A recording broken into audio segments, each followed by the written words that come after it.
आइए इस क्वेश्चन पे व्याख्या कीजिए कि 7 गुना 11 गुना 13 प्लस 13 और 7 गुना 6 गुना 5 गुना 4 गुना 3 गुना 2 गुना 1 गुना प्लस 5 भाज्य संख्या क्यों है।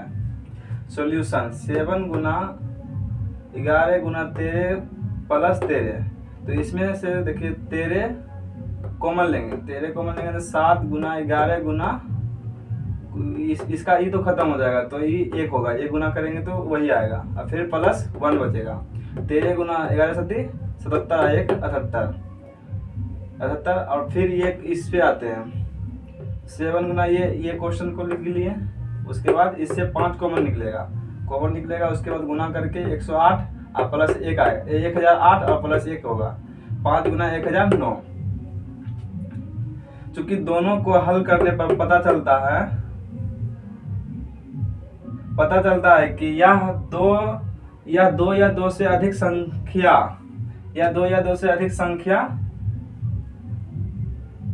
के गुणनफल के रूप में लिखा जा सकता है, अतः यह भाज्य संख्या है। अब भाज्य संख्या किसे कहते हैं? भाज्य संख्या,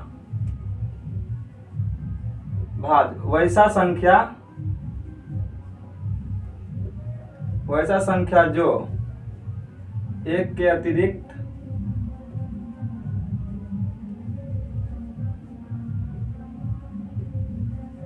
किसी और संख्या से भी विभाज्य हो उसे भाज्य संख्या कहते हैं।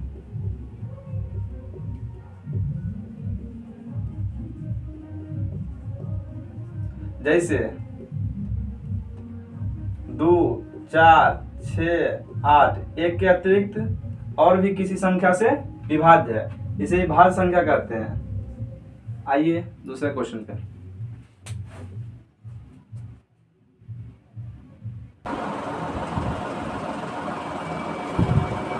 ये है एनसीईआरटी प्रश्नावली 1.2 का फर्स्ट नंबर। दिया है निम्नलिखित संख्या के अभाज्य गुणनखंड के रूप में लिखे। तो 140 है, 140 को 2 से भागा देंगे कितना हो जाएगा? 70 आ जाएगा। 2 से भाग लगेगा तो 35, आप फिर 5 से लगेगा तो 7, 7 से लगाएंगे तो 1। 140 बराबर 2 गुने 5 गुने 7, 7 होते 35, 35 गुने 70, 70 गुने 140। उसके बाद 156 है, 2 से लगाएंगे तो 78 आएगा, 2 से लगाएंगे तो 39 आएगा, फिर 3 से लगाएंगे तो 13, 13 से फिर लगाएंगे तो 1। 156 बराबर 2 इंटू 2 गुने 3 गुने 13। फिर 38 25 है, 38 25 है, इसके लास्ट वाला अंक कितना है? 5 है। 5 है तो ये 5 से लगेगा, 5 से लगेगा तो कितना आएगा? 5 से लगाएंगे तो 7 बचे 35 के 5। अब 35 के 5 बचा कितना? 3 इधर हो गया 2 32 लगेगा 6 बार में, 5 6 30 बचेगा 2 हो गया तो ये 25 हो गया। 50 लगेगा 5 बार में तो 25 हो गया यहाँ। फिर 5 से लगेगा क्योंकि इसके लास्ट अंक में 5 है, तो फिर 5 से लगाएंगे तो 1 बार में बचेगा 2, फिर 26 हो गया।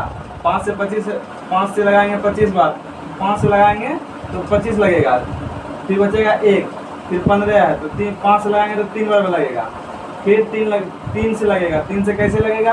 क्योंकि 3 इसको जोड़ देंगे, ये जितना भी संख्या दिया हुआ रहेगा उसको टोटल को जोड़ देंगे। 3 1 4, 4 और 5 9। अगर 3 से कट जाता है 9 तो वो पूरी संख्या 3 से विभाज्य है।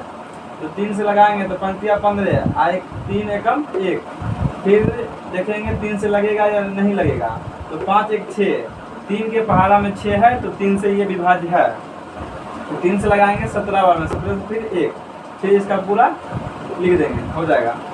उसके बाद 4 नंबर 5005, फिर इसके लास्ट में कितना अंक है? 5 है तो ये पूरी संख्या 5 से विभाज्य है।